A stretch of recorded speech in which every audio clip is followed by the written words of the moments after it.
اللهم صل على محمد وعلى آل محمد كما صليت على إبراهيم وعلى آل إبراهيم إنك حميد مجيد.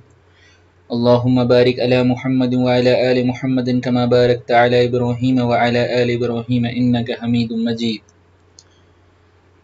رب اشرح لي صدري ويسر لي أمري واحلل عقدة من لساني يفقهوا قولي. آمین یا رب العالمین.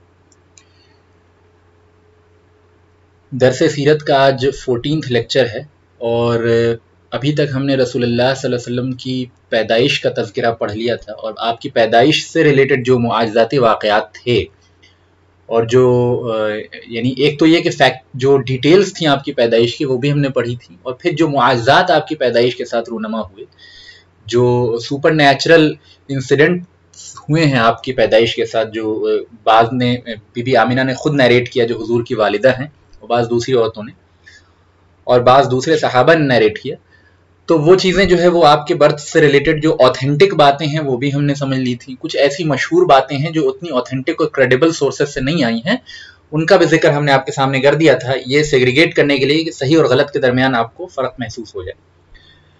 تو انشاءاللہ تعالی آپ کی پیدائش کے بعد اب ہم آپ صلی اللہ علیہ وسلم کی پیدائش کے بعد کے جو واقعات ہیں، یعنی آپ کی زندگی کے جو ارلی چائلڈہڈ پیریڈ ہے اس کا آج ہم انشاءاللہ مطالعہ کریں گے. تو ارلی چائلڈہڈ کو سمجھنے کے لیے پہلے ہم تو یہ سمجھ لیں کہ رسول اللہ صلی اللہ علیہ وسلم کی پیدائش کے بعد آپ کی جو سب سے پہلے جو آپ نے دودھ پیا ہے اپنی والدہ محترمہ کا پیا ہے، یعنی پہلی خاتون جنہوں نے آپ کو دودھ پلایا وہ خود آپ کی والدہ بی بی آمینہ تھیں، جو کہ بہت نیچرل ہے.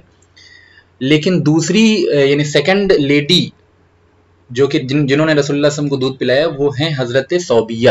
حضرت صوبیہ کے بارے میں آپ جانتے ہیں، انہوں نے بعد میں اسلام قبول کیا تھا، لیکن یہ ابو لہب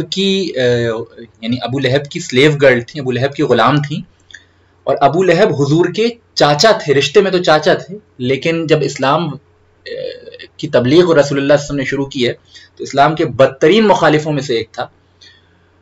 لیکن اس وقت یعنی جس وقت رسول اللہ صلی اللہ علیہ وسلم کی پیدائش ہوئی اس وقت آپ صلی اللہ علیہ وسلم کا یہ مخالف نہیں ہے، بلکہ فطری جو چچا والی محبت ہوتی ہے وہ اس کے اندر تھی.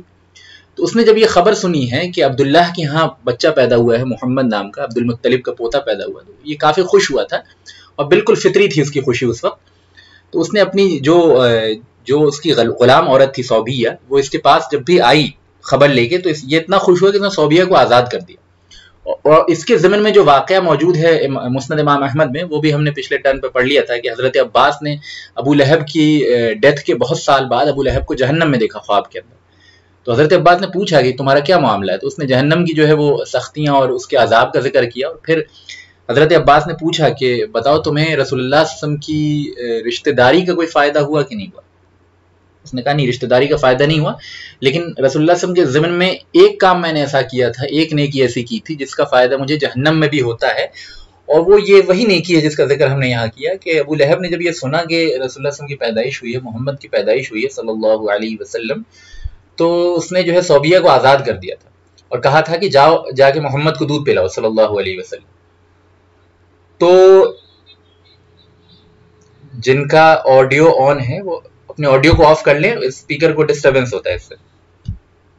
جی، تو جب Sobia was the second lady to suckle رسول اللہ صلی اللہ علیہ وسلم، to feed رسول اللہ صلی اللہ علیہ وسلم، تو اس نیکی کی وجہ سے ابو لہب کو جو ہے جہنم میں کچھ گھونٹ پانی کے دیے جاتے ہیں. ٹھیک ہے، اس کا ذکر مسند امام احمد میں موجود ہے، یہ حدیث حضرت عباس سے مروی. تو یہ ہم نے پچھلے دفعہ سمجھا تھا. تو she was the second lady to feed رسول اللہ صلی اللہ علیہ وسلم، حضرت صوبیہ.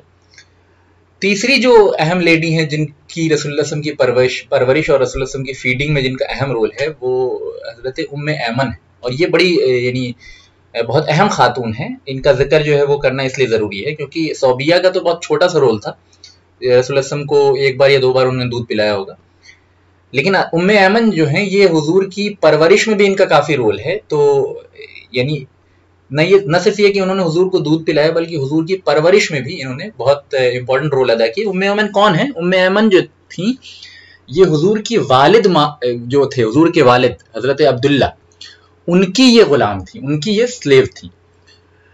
تو ام ایمن نے حضرت عبداللہ کا انتقال جو ہے حضور کی پیدائش سے 2 مہینے پہلے ہو گیا تھا. اس کو ہم نے یعنی لاسٹ ٹرن پہ سمجھ لیا تھا. تو جب حضور کی پیدائش ہوئی ہے تو عبداللہ جو ہے دنیا کے اندر زندہ نہیں تھے، ان کا کام ختم ہو چکا تھا، اللہ نے ان کو اپنے پاس بلا لیا. لیکن یہ جو تھیں یعنی جو عرب کا قانون تھا اس کے تحت جو ہے وہ اب اونرشپ باپ سے بیٹے میں ٹرانسفر ہوتی ہے، تو عبداللہ کے بعد اب یہ حضور کی اونرشپ میں آ گئی تھی، لیکن ظاہر حضور تو ابھی گود میں تھے، تو انہوں نے حضور کی پرورش کی ایک طرح سے، اور بعد میں جب حضور بڑے ہو گئے تو حضور نے حضرت ام ایمن کو آزاد کر دیا تھا، اور آزاد کرنے کے بعد ان کا نکاح زید بن حارث سے کرا دیا تھا، زید بن حارثہ۔ اب زید بن حارثہ کون ہیں؟ یہ بہت مشہور بہت جید صحابی ہیں، ان کا ذکر آگے آئے گا۔ یہ سب سے پہلے اسلام قبول کرنے والوں میں سے ایک ہیں، چند لوگ جنہوں نے سب سے پہلے اسلام قبول کیا کون کون ہیں؟ وہ ہیں بی بی خدیجہ جو حضور کی وائف ہوں گی، آگے چل کے ان سب کا تذکرہ آئے گا، سیدنا صدیق اکبر ابو بکر صدیق رضی اللہ عنہ، حضرت علی رضی اللہ عنہ، اور حضرت زید بن حارثہ۔ یہ چار لوگ تھے سب سے پہلے جنہوں نے اسلام قبول کیا، ٹھیک ہے۔ اور زید بن حارثہ جو تھے ان کے ساتھ بعد میں حضور نے نکاح کرا دیا تھا ام ایمن کا۔ جن کا آڈیو آن ہو جائے وہ آڈیو کو آف کر لیں، ٹھیک ہے۔ تو ام ایمن خاصی اہمیت رکھتی ہیں سیرت کے پوائنٹ آف ویو سے، حضور کے ساتھ ان کا ریلیشن بہت اچھا تھا، یعنی یوں سمجھ لیجیے کہ فاسٹر مدر جس کو کہتے ہیں اس طرح سے تھا، اور پرورش کی حضور کی، تو یہ بہت بڑی سعادت ام ایمن کو حاصل رہی۔ پھر بعد میں انہوں نے حضور پہ یعنی اسلام قبول کی، حضور پہ ایمان لے آئیں، اور پھر بعد میں حضور نے ام ایمن کا نکاح زید بن حارثہ، جو زید بن حارثہ بہت محبوب تھے حضور کے، بہت جید صحابی ہیں، بہت بڑا مرتبہ ہے، ان کا انتقال حضور کی زندگی میں ہی ہو گیا تھا جنگ موتا کے موقع پہ۔ جنگ موتا 8 ہجری میں، یعنی حضور صلی اللہ علیہ وسلم کی ہجرت کے 8 سال بعد ہوئی ہے، آگے آئے گا یہ سارا تذکرہ۔ میں صرف آپ کو ایک پلیٹ فارم بلڈ کر کے بتا رہا ہوں کہ جن بھی شخصیات کا ذکر آپ کے سامنے آئے ان کی اہمیت آپ پہ واضح ہو جائے۔ تو جنگ موتا میں زید بن حارثہ کی شہادت ہوتی ہے، آگے ہوگی، اور زید بن حارثہ جب تک زندہ رہے، سیدہ عائشہ رضی اللہ عنہا فرماتی ہیں کہ اللہ کے رسول صلی اللہ علیہ وسلم نے کسی بھی فوج میں زید بن حارثہ کو اگر بھیجا ہے تو امام بنا کے ہی بھیجا ہے، کسی کے انڈر نہیں بھیجا۔ یعنی زید بن حارثہ کی لیڈرشپ اسکل اتنی زیادہ اچھی تھی اور حضور ان سے اتنی زیادہ محبت کرتے تھے کہ اما عائشہ فرماتی ہیں کہ ابو بکر اور عمر کو بھی اللہ کے رسول صلی اللہ علیہ وسلم بھیجتے تھے تو زید بن حارثہ کے انڈر، زید بن حارثہ کی کمانڈرشپ میں کر کے بھیجتے۔ تو زید بن حارثہ کا انتقال جو ہے ان کی شہادت جنگ موتا میں حضور کی زندگی میں 8 ہجری میں ہوئی تھی، اور بہت جید صحابی میں سے ایک ہیں۔ ان کے ساتھ اللہ کے رسول نے ام ایمن کا نکاح کرا دیا تھا، آزاد کر کے ام ایمن کو۔ تو اس سے ام ایمن کا بھی مرتبہ مقام سمجھ میں آتا ہے، اپنے آپ میں یہ مقام و مرتبہ بہت ہے کہ حضور کو انہوں نے جو ہے پرورش کی، اور حضور کی والدہ کا جب انتقال ہو جائے گا بی بی آمینہ کا، تو اس کے بعد بھی ام ایمن نے پرورش کی ہے، تو بڑی اہمیت کی حامل لیڈی ہیں، اور ان کی اتنی قدر کرتے تھے کہ پھر زید بن حارثہ سے حضور نے ان کا نکاح کرایا۔ تو یہ بہت اہم ہیں، اور ان کا سیرت میں آگے بھی کئی بار تذکرہ آئے گا، تو ان کے نام کو آپ یاد رکھیں۔ یہ تھی ام ایمن کے بارے میں بات اور صوبیہ کے بارے میں بات، اور یہ وہ عورتیں ہیں جنہوں نے حضور صلی اللہ علیہ وسلم کی زندگی کی شروعاتی دنوں میں حضور کی پرورش کی اور حضور کو دودھ پلایا ہے، اپارٹ فرام بی بی آمینہ جو کہ حضور کی ایکچوئل مدر تھی۔ اب ہم تیسری اہم کڑی کی طرف آ رہے ہیں، اور حضور کی پرورش میں جس لیڈی کا سب سے زیادہ اہم کردار ہے، سب سے زیادہ بڑا رول ہے، خود ان کی والدہ سے زیادہ بڑا رول اگر حضور کی پرورش میں کسی کا ہے، حضور کی ماں سے بھی زیادہ بڑا رول اگر حضور کی پرورش میں کسی کا ہے، تو وہ لیڈی ہیں حضرت حلیمہ بنت الحارثہ، یا ان کو فیمسلی شی از نون ایز حلیمہ سعدیہ، ٹھیک ہے۔ ان کا رول بہت سگنیفیکنٹ ہے، اور ان کا بہت ہی خوبصورت واقعہ ہے، بہت ہی انسپائرنگ واقعہ ہے جو آج ہم پڑھیں گے انشاءاللہ ان کا۔ تو حلیمہ بنت الحارثہ یا حلیمہ سعدیہ، یہ حضور کی پرورش میں ان کا بہت کریٹیکل رول ہے، تو ان کے بارے میں اب ہم انشاءاللہ آج پڑھنے جا رہے ہیں۔ اس سے پہلے چند بیک گراؤنڈ میں تھوڑا پلیٹ فارم آپ کو بلڈ کر دوں، چند چیزیں بتا دوں تاکہ ان کا رول آپ کو سمجھ میں آ جائے، ٹھیک ہے۔ پہلی چیز تو یہ سمجھ لیجئے کہ حلیمہ بنت الحارثہ، اس کا مطلب کیا ہوا؟ حلیمہ بنت مینس ڈاٹر، الحارثہ یعنی حلیمہ دا ڈاٹر آف حارثہ۔ عربی میں اس طرح سے نیمنگ ہوتے ہیں، نومنکلیچر جو ہوتا ہے عربی ناموں کا وہ اس طرح ہوتا ہے، بن اگر ہوگا تو سن ہوگا، بنت ہوگا تو ڈاٹر۔ تو حلیمہ بنت الحارثہ یعنی حلیمہ دا ڈاٹر آف حارثہ، ٹھیک ہے۔ یہ بنو سعد قبیلے کی تھی۔ بنو سعد قبیلہ جو ہے مکہ کے اطراف میں اور طائف کے آس پاس، مکہ اور طائف کے درمیان کا ایک خطہ ہے، یعنی درمیان کہنا صحیح نہیں ہے لیکن یوں سمجھ لیجیے کہ بس مکہ کے آؤٹ سکرٹس میں، مکہ کے باہر ایک حصہ ہے جہاں پہ بنو سعد قبیلہ آباد تھا، ٹھیک ہے۔ بنو سعد قبیلے سے ان کا تعلق تھا، حلیمہ بنت الحارثہ. آگے سے ہم ان کو حلیمہ سعدیہ کہیں گے. کیوں کہیں گے سعدیہ؟ کیونکہ بنو سعد قبیلے سے تھی، تو سعد کی نسبت سے سعدیہ کہا جاتا ہے. ٹھیک ہے، جیسے قریش کا کوئی انسان ہوگا تو قریشی کہلائے گا، ناٹ قریشی آف، یعنی ہمارے ہاں جو قریشی ہیں وہ ایک الگ مطلب نومنکلیچر ہے، لیکن جو عرب کے اندر قریشی ہوتے ہیں وہ ہیں جو جن کا تعلق قبیلہ قریش سے ہے. اسی طرح ہاشم قبیلے سے کوئی ہے تو اس کو ہاشمی کہتے ہیں، جیسے رسول اللہ صلی اللہ علیہ وسلم ہاشمی اینڈ قریشی بوتھ. تو اسی طرح یہ بنو سعد قبیلے سے تھیں، تو سعدیہ، حلیمہ سعدیہ، یہ نام آپ کو یاد رکھنا ہے، پورے سیرت میں بہت سگنیفیکنٹ ہے. میں بہت کم ناموں کے بارے میں آپ سے کہتا ہوں کہ نام کو یاد رکھنا ہے، ان میں سے ایک بہت سگنیفیکنٹ نام یہ حلیمہ سعدیہ. تو بنو سعد قبیلے سے تھی. اب ان کی جو آمد ہوئی ہے مکہ کے اندر، یہ مکہ کے اندر آتی ہیں، کیوں آتی ہیں، کیا آتی ہیں، اس پورے یعنی بیک گراؤنڈ کو سمجھتے ہیں. عرب کے اندر کیا رواج تھا، خصوصاً مکہ کے اندر اور بالعموم عرب کے اندر رواج یہ تھا کہ جو عرب کے سٹیز ہوتے تھے، وہاں کے رہنے والے لوگ، جب بچہ ان کے یہاں پیدا ہوتا تھا تو بچے کی پرورش اپنے گھروں میں نہیں کرتے تھے، اپنے گھروں میں نہیں کرتے تھے، شہر کے اندر نہیں کرتے تھے. وہ اپنے بچوں کو گاؤں کی عورتوں کے پاس رکھواتے تھے جا کے. ٹھیک ہے، گاؤں کی عورتیں آتی تھیں اور وہ بچوں کو ان کے لے جاتی تھیں، یعنی اس پہ یعنی سیلری بیسڈ امپلائمنٹ ہے یہ، ایسا کچھ یہ نہیں کہ فری میں، لیکن وہ بچوں کو لے جاتی تھیں اور گاؤں میں بچوں کی پرورش ہوتی تھی. کیونکہ گاؤں کی فضا جو ہوتی ہے نا وہ زیادہ یعنی پاکیزہ ہوتی ہے، صاف ہوتی ہے، فریش ایئر ہوتی ہے نا. پہاڑ اور ریگستان کا جو کھلا ہوا ماحول ہوتا ہے وہ گاؤں میں زیادہ ہوتا ہے، شہر میں یہ چیز کم ہوتی ہے. دوسری چیز، شہر کے اندر بیماریوں کے پھیلنے کا اندیشہ زیادہ ہوتا ہے. کیوں؟ کیونکہ شہر میں مختلف جگہ سے، بہت الگ الگ جگہ سے لوگ آتے ہیں، اپنے اپنے وائرس، اپنے اپنے جراثیم بھی لے کے آتے ہیں، ہے نا.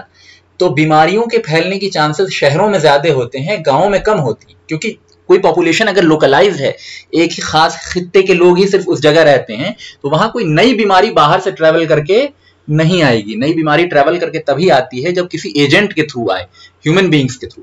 ٹھیک ہے، تو جس جگہ پہ زیادہ لوگوں کا آنا جانا ہوتا ہے وہاں وائرل انفیکشن اور بیکٹیریل ڈیزیز زیادہ پھیلتی ہیں. بالکل فطری بات ہے. کوئی یعنی آپ دیکھیں انڈیا کے اندر ایگزامپل، ممبئی کے اندر آپ دیکھتے ہیں کوئی بیماری جلدی پھیلے گی کیونکہ فورن کنٹری سے زیادہ لوگ آتے ہیں اور وہاں سے زیادہ فورن کنٹریز میں لوگ جاتے ہیں. ٹھیک ہے، لیکن چھوٹے سے آپ کسی گاؤں میں چلے جائیں، بہار یا یو پی کے کسی چھوٹے بہت ہی ریموٹ ولیج میں چلے جائیں، تو وہاں چونکہ باہر کے لوگ بہت کم آ رہے ہیں، وہاں سے لوگ باہر بہت کم جا رہے ہیں، تو جو فلو آف ڈیزیزز ہیں یا فلو آف وائرسز ہیں وہ کم ہوتے ہیں. تو یہ بالکل ایک نارمل ہیومن مائنڈ اس بات کو سمجھ سکتا ہے. تو یہ اہل مکہ بھی سمجھتے تھے اس بات کو، لہٰذا وہ اپنے بچوں کی پرورش جو ہے وہ گاؤں میں کرواتے تھے. پہلا ریزن کیا تھا؟ فریش ایئر، تازی ہوا. ٹھیک ہے، اور دوسرا ریزن کیا تھا کہ وائرل انفیکشنز اور بیماریوں سے حفاظت ہو جاتی تھی. مکہ کے اندر ہزار جگہ سے لوگ آتے تھے، نئی نئی طرح کی بیماریاں پھیلنے کے چانسز ہوتے تھے، تو وہ اپنے بچوں کو ایکسپوز نہیں کرنا چاہتے تھے ان چیزوں سے، تو گاؤں میں بھیجتے تھے. ٹھیک ہے، تیسری جو اہم چیز تھی، ریزن تھا جس کی وجہ سے وہ گاؤں میں بھیجتے تھے اپنے بچوں کو پرورش کے لیے، انیشیل ڈیز میں، بالکل انیشیل ڈیز میں، یعنی یوں نہ سمجھیے کہ بچے بڑے ہو جاتے تھے، بلکہ وہ چند مہینے کے ہوتے تھے اور تبھی ان کو گاؤں بھیج دیا جاتا تھا فاسٹر مدر کے تھرو. تو ہاں، تیسرا اہم ریزن تھا وہ یہ کہ گاؤں کے اندر جو عربک تھی نا، جو ٹرائبل عربک، یوں سمجھ لیجیے کہ جینوین عربک لینگویج تھی، وہ یعنی جو گاؤں کے لوگ ہوا کرتے تھے عرب میں وہ زیادہ پیور عربک بولتے تھے، جو شہر کے ہوتے تھے وہ کم پیور عربک بولتے تھے. ایسا کیوں؟ یعنی آپ کا سوال پیدا ہونا چاہیے کہ ایسا کیوں بھائی؟ شہر کے لوگوں کی زبان زیادہ اچھی ہونی چاہیے، گاؤں کے لوگوں کی کم اچھی ہونی چاہیے. جیسا کہ ہم اپنے انڈین سب کانٹیننٹ میں دیکھتے ہیں کہ جو شہر کے ہوتے ہیں ان کی زبان ریلیٹیولی بیٹر ہوتی ہے، گاؤں والوں کی ریلیٹیولی کم بیٹر ہوتی ہے. Exceptions are always there, but ایسا ہوتا ہے. لیکن عرب کے اندر میں آپ کو الٹی بات بتا رہا ہوں، میں بتا رہا ہوں کہ گاؤں کے جو ہوتے تھے قبائل، ان کی زبانیں زیادہ پیور ہوتی تھی، زیادہ فصیح ہوتی تھی، زیادہ بلیغ ہوتی تھی. اور جو شہر کے ہوتے تھے ان کی کم، یعنی اس طرح سے فلوئنسی کا لیول کمپیریٹیو سینس میں کم ہوتا تھا. کیوں بھائی ایسا کیوں تھا؟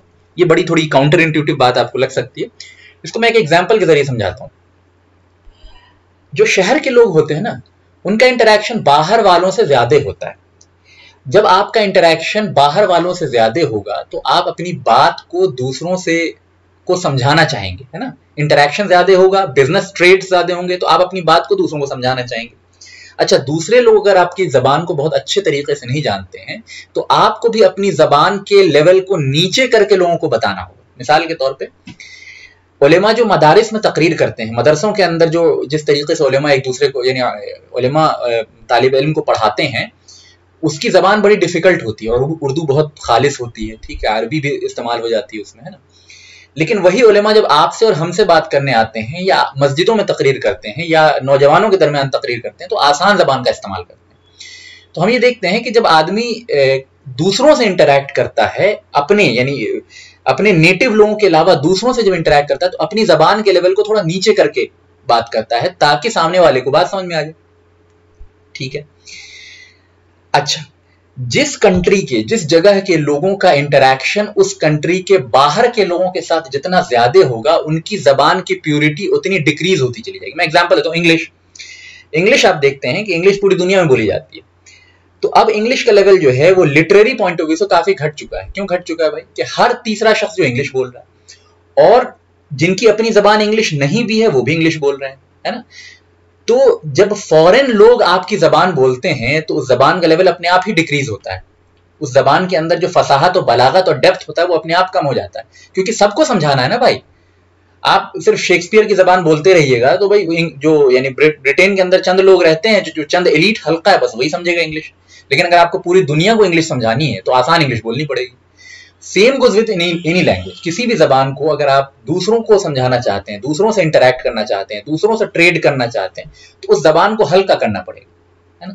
اس زبان کی گہرائی کو، فصاحت و بلاغت کو کم کر کے آسان بنا کے پیش کرنا. شہر والوں جو مکہ کے لوگ تھے وہ ٹریڈ کرنے دوسرے ممالک جاتے تھے، دوسرے لوگوں سے انٹریکٹ کرتے تھے، ہے نا. باہر کے لوگ وہاں آتے تھے. تو اس انٹریکشن کے نتیجے میں جو لٹریری ڈیپتھ تھا وہ گاؤں والوں کے اندر زیادہ تھا اور شہر والوں کے اندر کم تھا. اس کا ہرگز یہ مطلب نہیں کہ مکہ کے لوگ جو عربی میں کمزور تھے یا ان کی نہیں، میں کمپیریٹیو سینس میں بات کر رہا ہوں. ٹھیک ہے.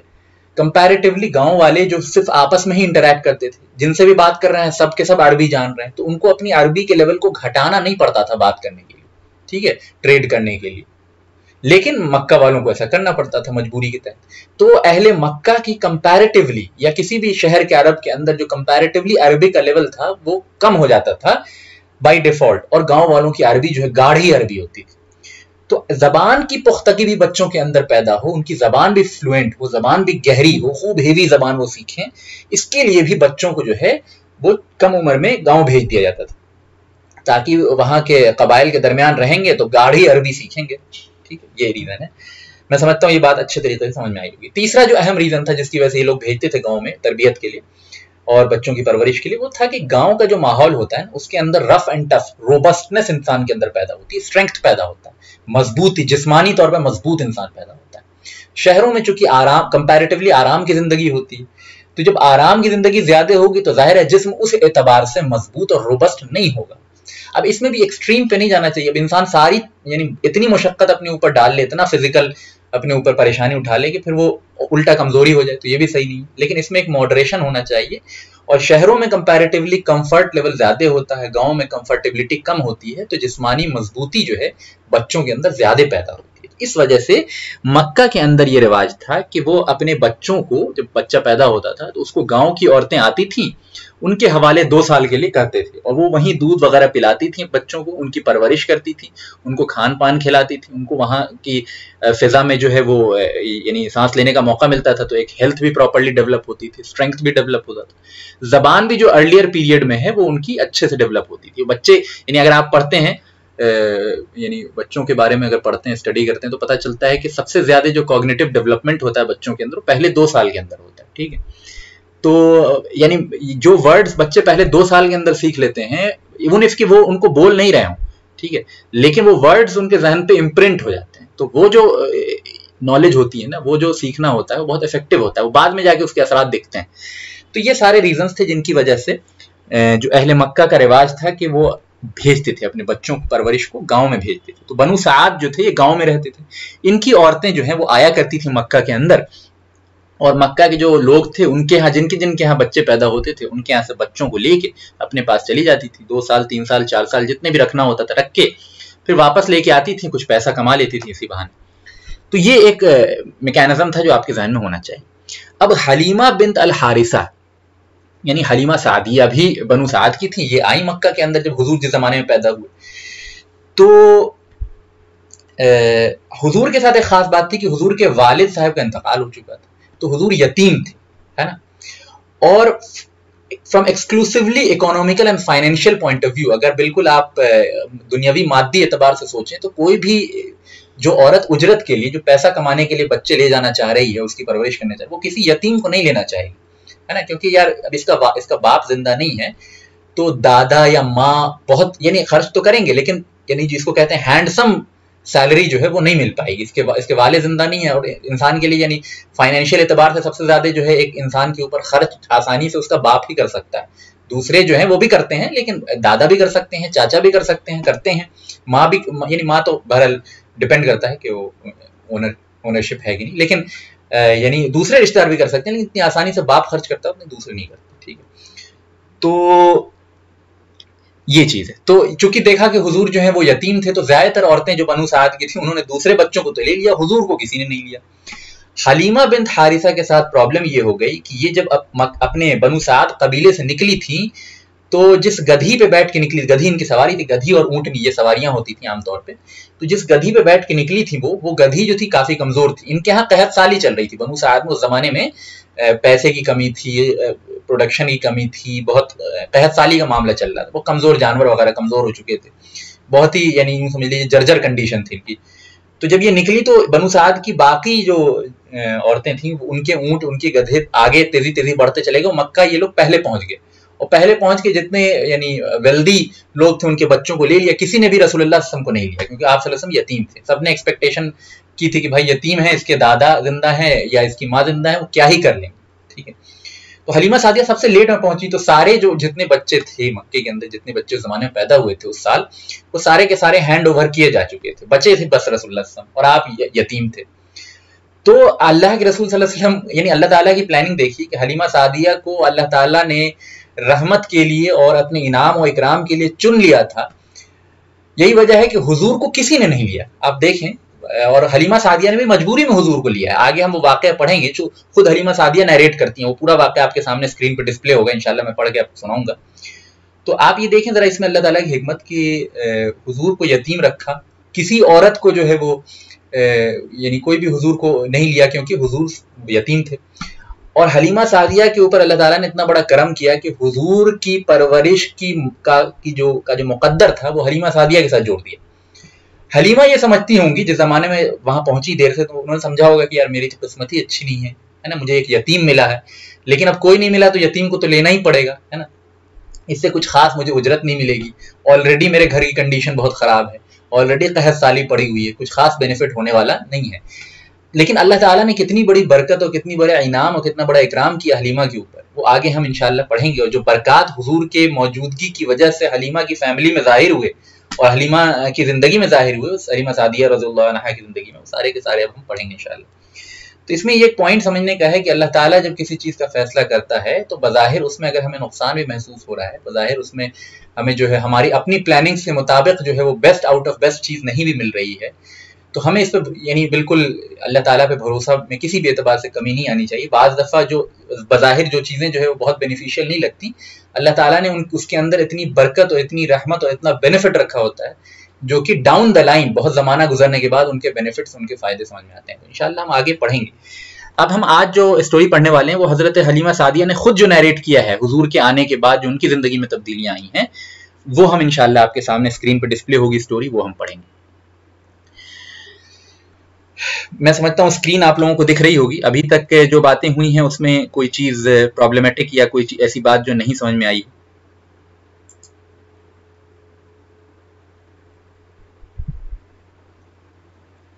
چلیے میں سمجھتا ہوں ابھی تک سب کچھ ٹھیک ہے، تو ہم آگے کیری فارورڈ کرتے ہیں۔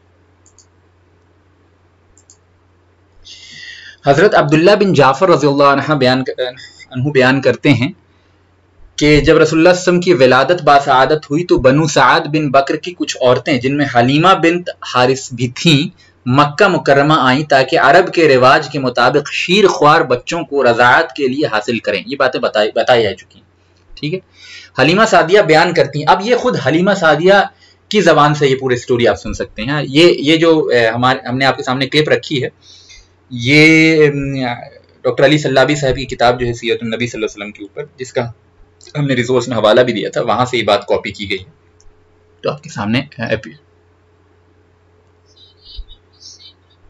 جی ہم، ہم، ہم۔ نہیں نہیں نہیں نہیں، عورتیں جو گاؤں وغیرہ میں رہتی تھیں وہ شہروں میں آتی تھیں اور وہاں کے بچوں کو لے جاتی تھی پرورش کے لیے، کیونکہ شہر کے لوگ اپنے بچوں کی پرورش گاؤں میں کروانا زیادہ پسند کرتے تھے، کیونکہ گاؤں میں تازی فضا ہوتی ہے، زبان پختہ ہوتی ہے اور مضبوطی پیدا ہوتی ہے بچوں کے اندر۔ تو اسی لیے عرب کا رواج یہ تھا کہ جو بھی شہر میں بچے پیدا ہوتے تھے وہ اپنے بچوں کو دیتی تھیں گاؤں کی عورتوں کو۔ اب ظاہر ہے گاؤں کی عورتیں پیسے کے لیے کام کرتی تھیں، تو وہ چاہتی تھیں کہ کسی امیر گھر کا بچہ ہو، ٹھیک ہے، غریب گھر کے بچہ یا یتیم کو کوئی نہیں چاہتا تھا، لیکن حضور یتیم تھے اور حلیمہ کو کوئی دوسرا بچہ ملا نہیں تھا کیونکہ یہ لیٹ سے پہنچی تھی، تو ان کی قسمت میں حضور آئے تھے صلی اللہ علیہ وسلم۔ سمجھ میں آ گئی بات؟ تو حلیمہ سعدیہ بیان کرتی ہیں کہ میں سب سے پہلے روانہ ہونے والی عورتوں کے ساتھ اپنی سفید گدھی پر سوار ہو کر چلی تھی، یعنی بنو سعد سے سب سے پہلے نکلی تھی یہ مکے کے لیے۔ میرے ساتھ میرے شوہر حارث بن عبد العزا بھی تھے، ان کے شوہر کا بھی نام حارث تھا اور ان کے باپ کا نام بھی حارث تھا۔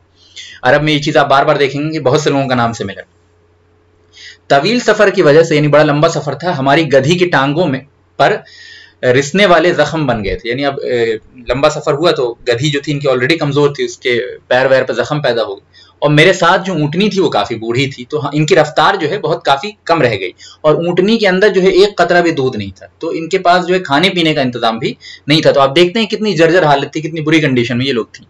زمانہ بھی قحط سالی کا تھا آپ کے سامنے، بھوک کی وجہ سے لوگ بہت مشکل میں تھے، میرے ساتھ میرا بیٹا بھی تھا۔ اچھا، حلیمہ سعدیہ کا ایک اپنا بھی بیٹا تھا، اس کا بھی ذکر یہاں سمجھ لیجیے، اور خود کہتی ہیں کہ چونکہ ظاہر ہے کہ یہ ان کی خود کی نیوٹریشن اچھے سے نہیں تھی، حلیمہ سعدیہ کے پاس خود بھی کھانے کو کچھ نہیں ہوتا تھا، تو ظاہر ہے ملک کا پروڈکشن نہیں ہوتا تھا، تو ان کا بچہ بھی بھوکا ہی رہتا تھا۔ تو دیکھنے والی بات یہ ہے کہ یعنی ایک ساری پریشانیاں جس کا تصور کیا جا سکتا ہے ایک عورت کے لیے، چاہے وہ فائنینشیل اعتبار سے ہو چاہے فزیکل اعتبار سے ہو، سب کی سب حلیمہ سعدیہ کے ساتھ تھی، اور انوائرمنٹ بھی قحط سالی کا تھا۔ ہماری کچھ بکریاں تھیں اور ہم امید لگائے بیٹھے تھے کہ بارش ہوگی تو ہمیں خوشحالی نصیب ہوگی، لیکن بارش بھی عرب کے اندر جو آپ یوں سمجھتے ہیں کہ وہ 14ویں کا چاند، یعنی عید کا چاند کے لیے جو ہمارے یہاں کہا جاتا ہے۔ جب ہم مکہ پہنچے تو ہمارے قافلے کی ہر عورت نے رسول اللہ صلی اللہ علیہ وسلم کو لینا چاہا، مگر پھر اس لیے نہ لیا کہ وہ یتیم تھے، یعنی حضور خوبصورتی کے اعتبار سے تو ممتاز تھے ہی، جو بھی حضور کو دیکھتا چاہتا ہے کہ ہاں اس بچے کو میں حاصل کر لوں، لیکن جب پتہ چلتا ہے کہ بچہ یتیم ہے تو پھر چھوڑ کے نکل جاتی ہیں وہ عورتیں۔ ان کا باپ زندہ ہوتا تو دودھ پلانے والی کی عزت افزائی کرتا اور اسے انعام و اکرام سے نوازتا۔ یہ باتیں میں نے بتا رکھی ہے آپ کو کہ چونکہ باپ زندہ نہیں تھے، عورتیں یہ سوچتی ہیں کہ اگر ان کا باپ زندہ ہوتا تو اچھی خاصی اجرت لیں گے ہم، لیکن باپ تو ہے نہیں تو پھر کچھ خاص فائدہ ہوگا نہیں فائنینشیلی، تو حضور کو چھوڑ دیتی تھی باقی عورتیں۔ بچے کی ماں، چچا اور دادے سے ایسی امیدیں وابستہ نہیں کی جاتی، بالکل۔ میرے سوا میرے قافلے کی ہر عورت کو کوئی نہ کوئی بچہ رضاعت کے لیے مل گیا، مجھے کوئی بچہ نہ ملا تو رسول اللہ صلی اللہ علیہ وسلم کے گھر کی طرف واپس آئی۔ اب جب حلیمہ سعدیہ کو کوئی بچہ نہیں ملا تو حضور کے گھر کی طرف، بی بی آمنہ کے گھر کی طرف چلی گئیں، اور خود فرماتی ہیں اللہ کی قسم میں نے صرف اس وجہ سے آپ کو لیا کہ مجھے کوئی اور بچہ نہیں ملا، یعنی دیکھیے مجبوری میں لیا حضور کو، کسی شوق کی وجہ سے نہیں لیا، لیکن اللہ تعالیٰ نے جب خیر مقرر کیا تھا تو آگے ہم دیکھتے ہیں کیا معاملہ ہوتا ہے۔ میں نے اپنے خاوند سے، اپنے شوہر سے کہا کہ عبد المطلب کے گھر کا یہ یتیم بچہ ہے، عبد المطلب پورے عرب کے اندر بہت مشہور تھے آپ جانتے ہیں، اس یتیم بچے کو لے لیتی ہوں، امید ہے کہ اللہ تعالیٰ اس سے ہمارے لیے نفع مند بنا دے گا، یعنی ہمارے لیے نفع بخش بنا دے گا، اس طرح میں اپنی ہم سفر عورتوں کے ساتھ خالی ہاتھ بھی واپس نہ ہوں گی۔ اب ان کو یہ بھی تھا کہ بھائی ساری عورتوں نے بچے کو لے لیا ہے، اب میں بھی لے ہی لیتی ہوں، یتیم ہے، چلیے کچھ نہ کچھ تو فائدہ ہو ہی جائے گا، اور صرف اس وجہ سے خود فرماتی ہیں کہ میں نے محمد کو صرف اس وجہ سے لیا کہ کسی اور نے نہیں لیا، ٹھیک ہے۔ حلیمہ سعدیہ خود کہتی ہیں میرے خاوند نے کہا ٹھیک ہے، یعنی میرے شوہر نے کہا ٹھیک ہے لے لو، چنانچہ میں نے آپ صلی اللہ علیہ وسلم کو لے لیا، اس سفر میں جہاں ہم ٹھہرے ہوئے تھے میں انہیں لے کر وہاں واپس آ گئیں، اپنے خیمے میں آ گئیں۔ اللہ کی قسم میں جو ہی وہاں پہنچی میری چھاتی دودھ سے لبریز ہو گئی، اب یعنی ملک پروڈکشن ان کے اندر شروع ہو گیا۔ میں نے آپ صلی اللہ علیہ وسلم کو دودھ پلایا اور آپ کے رضاعی بھائی، یعنی جو آپ کے یعنی حلیمہ کے اپنے بیٹے تھے، ان کو بھی دودھ پلایا، دونوں نے خوب سیر ہو کر خوب پیٹ بھر کے دودھ پیا۔ میری خاوند اونٹنی کی طرف گئے تو دیکھا کہ اونٹنی کا تھن بھی دودھ سے بھر گیا ہے، انہوں نے اس کا دودھ دوہا، مجھے بھی پلایا، خود بھی پیا، ہم دونوں نے خوب سیر ہو کے پیا۔ اب ظاہر بہت بھوکے تھے، لیکن دیکھیے اللہ تعالیٰ نے برکت ایسی نازل کی کہ حضور کا اس خیمے میں داخل ہونا تھا، خود ان کا بھی دودھ کا پروڈکشن بڑھ گیا، ان کے بچے کا پیٹ بھر گیا، خود رسول اللہ صلی اللہ علیہ وسلم کا پیٹ بھر گیا۔ پھر اونٹنی جس کے اندر ایک قطرہ بھی دودھ نہیں تھا، جو ہم پہلے بیان کر چکے ہیں،